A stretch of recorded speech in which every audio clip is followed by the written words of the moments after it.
네, 이 시간을 통해서 우리 주님의 은혜가 여러분 가운데 충만하게 임하길 간절히 소망합니다. 아멘.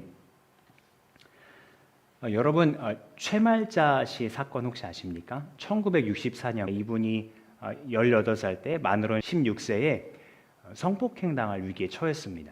근데 이분이 위기를 벗어나고자 가해자의 혀를 깨물었어요.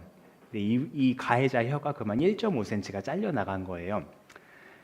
당시 검찰과 법원은 이 최말자 씨의 행동을 정당방위로 인정하지 않고 중상해죄로 오히려 처벌을 하기에 이르렀고요. 그래서 이분에게 징역 10개월, 집행유예 2년이라는 유죄 선고가 됩니다. 시간이 흘러서 2020년이 되었는데 이 최말자 씨가 용기를 내게 됐어요. 당시에 이제 미투 운동이 막 일었잖아요. 그걸 보고 이제 이분이 용기를 내서 당시 수사가 불법적으로 이루어졌다 그러면서 재심을 요청했습니다. 안타깝게도 1심과 2심은 기각이 됐어요. 그래서 이제 3심 상고를 했는데 대법원에서 최말자 씨의 손을 들어줬어요.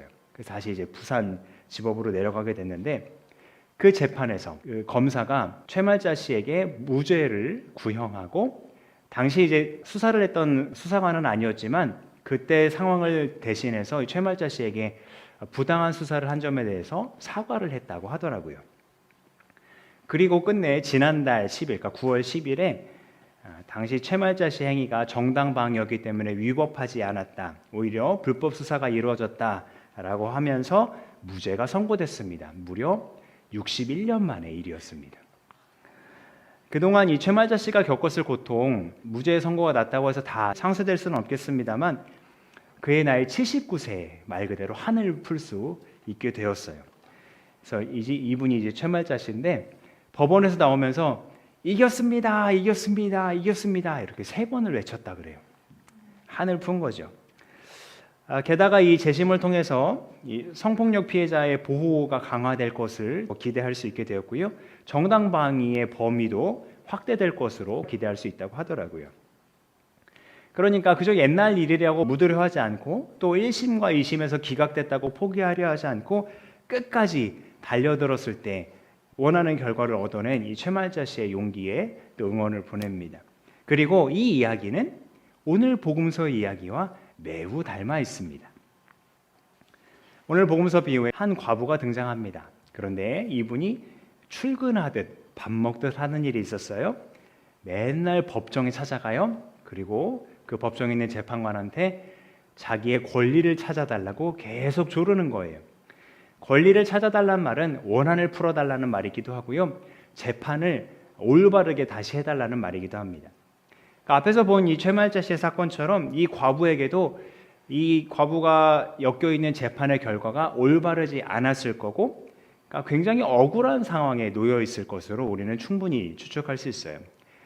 하지만 안타깝게도 이 재판관은 이 과부의 말을 쉽게 들어주지 않았습니다. 성경에서는 이 재판관이 하나님을 두려워하지 않고 또 사람도 존중하지 않는 불의한 사람이라고 묘사하고 있거든요. 그러면 하나님을 두려워하지 않고 사람을 존중하지 않는 것이 이 과부의 이야기를 들어주지 않는 것과 무슨 상관이 있나?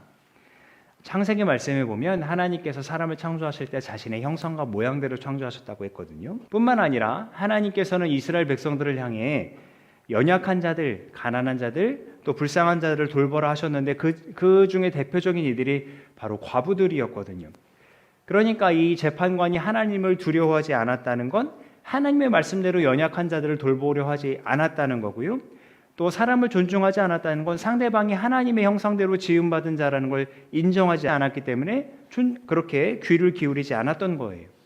게다가 당시 사회상 과부는 정말 무시당하는 사람들이었기 때문에 재판관이 이 과부의 목소리에 귀를 기울이지 않았던 건 그냥 단순히 비유만의 설정이 아니라 당시 사회를 반영하는 것이다 말할 수 있겠어요. 그러던 어느 날 이 재판관이 끝내 두 손 두 발 다 들고 맙니다. 이 재판관이 뭐라고 하는지 한번 볼까요? 같이 읽어보죠. 시작. 내가 정말 하나님도 두려워하지 않고 사람도 존중하지 않지만 이 과부가 나를 이렇게 귀찮게 하니 그의 권리를 찾아주어야 하겠다. 그렇게 하지 않으면 그가 자꾸만 찾아와서 나를 못 견디게 할 것이다. 그러니까 재판을 다시 해주지 않고서는 배견하지 못할 만큼 너무 귀찮았던 거예요. 계속 찾아와서 졸라대니까요. 이 과부의 이 끈질김이 결국 재판관을 움직이게 했습니다. 자, 그렇다면 이런 이 재판관도 끈질기게 요청하면 들어준다는데 하물며 가장 좋은 것 주기 원하신다는 우리 하나님은 어떠실까요? 우리 이 말씀도 같이 읽어볼게요. 시작.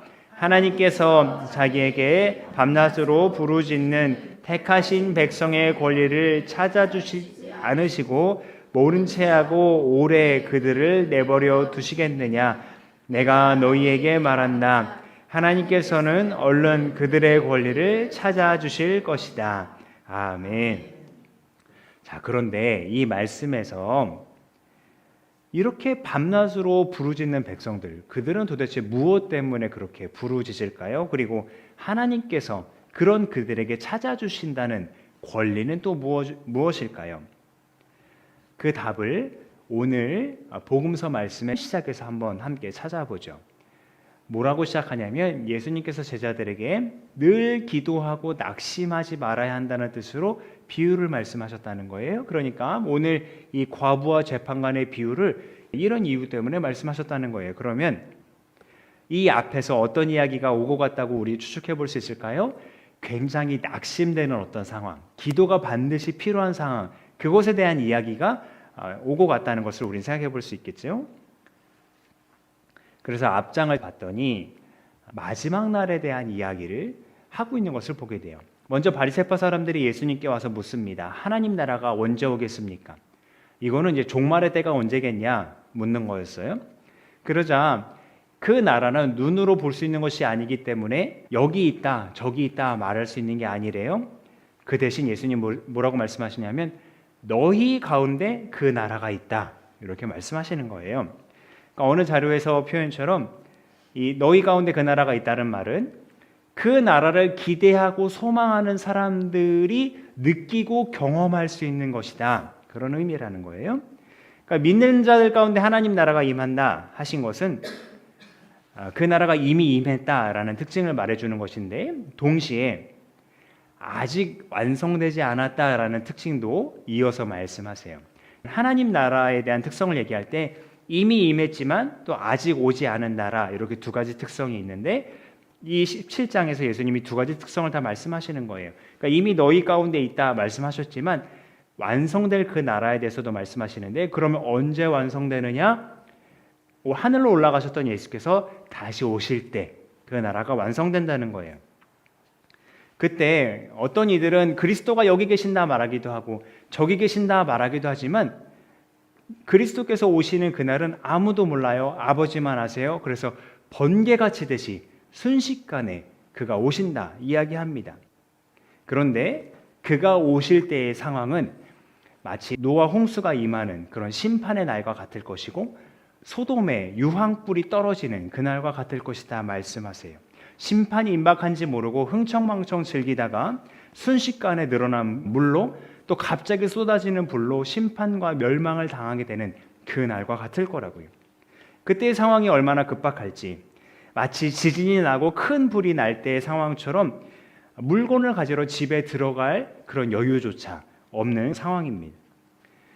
자, 그러니까 이 말을 듣고 있는 제자들 입장에서는 예수님께서 십자가에 달리셔서 고난을 당하신다는 것도 너무 무서운 일인데 그런 그가 다시 오실 때 그런 무시무시한 상황이 펼쳐진다고 하니까 너무 두려웠던 거죠. 그래서 묻습니다. 어디에서 이런 일이 일어나겠습니까? 바리새파 사람들이 언제라고 물었는데 제자들은 어디라고 묻고 있죠. 그러자 예수님께서 말씀하시는 게 죽음이 있는 곳에 그러니까 시체가 있는 곳에 독수리가 보인다 이 말씀을 하시는 거예요. 그러니까 마지막 날 많은 자들이 죽임을 당할 것이다 이런 의미를 내포하고 있는 거죠. 그러니까 마지막 날을 소망과 기쁨으로 기다리며 좋으련만 예수님께서 던져주신 이미지는 참 절망스럽기 짝이 없습니다. 그렇기에 예수님은 낙심하지 말고 늘 기도할 것을 말씀하신 거였어요. 그런데 예수님께서 오늘 비유를 마무리하시면서 인자가 올 때 세상에서 믿음을 찾아볼 수 있겠느냐 하셨거든요. 그러니까 이건 쉽게 얘기하면 뭐냐면 기도할 자가 있겠냐는 거예요. 이런 환란이 닥쳤을 때 믿음을 지키면서 기도할 자가 있겠냐 물으시는 거예요. 그러니까 예수님이 이미 아셨던 거죠. 지금은 평온할 때는 괜찮지만 막상 그런 환란이 닥쳤을 때 믿음을 잃어버릴 자들이 많다는 것을 말입니다. 왜 그럴까? 디모데후서 말씀에서는 이렇게 얘기해요. 같이 읽어볼게요. 시작. 때가 이르면 사람들이 건전한 교훈을 받으려 하지 않고 귀를 즐겁게 하는 말을 들으려고 자기네 욕심에 맞추어 스승을 모아들일 것입니다. 그들은 진리를 듣지 않고 꾸민 이야기에 귀를 기울일 것입니다. 아멘. 끈질기게 믿음을 붙잡고 있지 않으면 자기 자신의 옳은 대로 살고자 하는 사람들의 그 문화에 쉽게 휩쓸릴 수 있습니다. 그러다 보면 주님 다시 오실 것을 기다리는 소망도 잃어버리기 쉽고요. 그가 오셔서 완성하실 그 나라에 대한 믿음도 잃어버리기 쉽습니다. 그래서 그 믿음을 통한 기도의 불꽃도 사그라들기 쉽습니다. 그러나 우리는 분명히 이제 느끼게 됩니다. 말세의 징조들이 우리 주변에서 시시각각 나타나고 있고, 그래서 주님 다시 오실 날도 정말 멀지 않았구나 하는 것을요.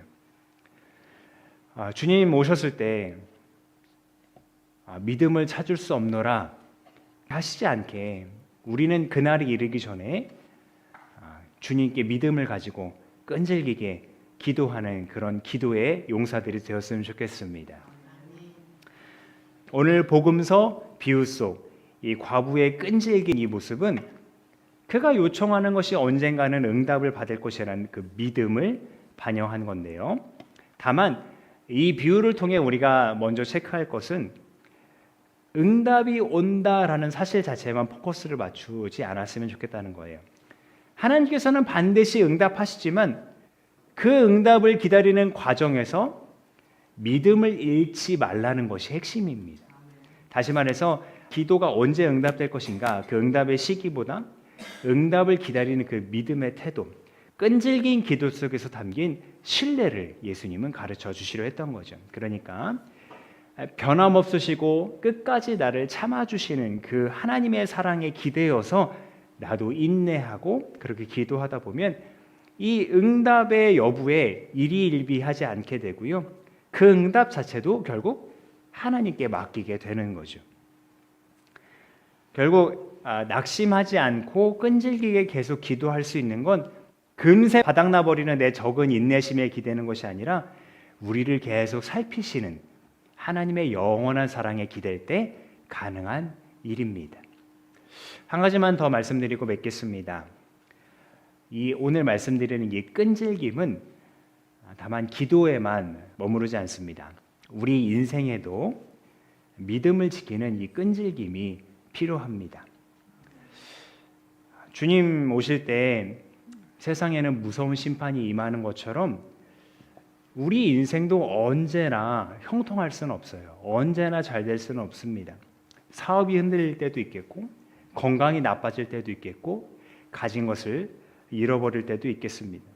그럴 때 만약 그런 때가 여러분에게 닥친다면 오늘 말씀을 기억하시면 좋겠습니다.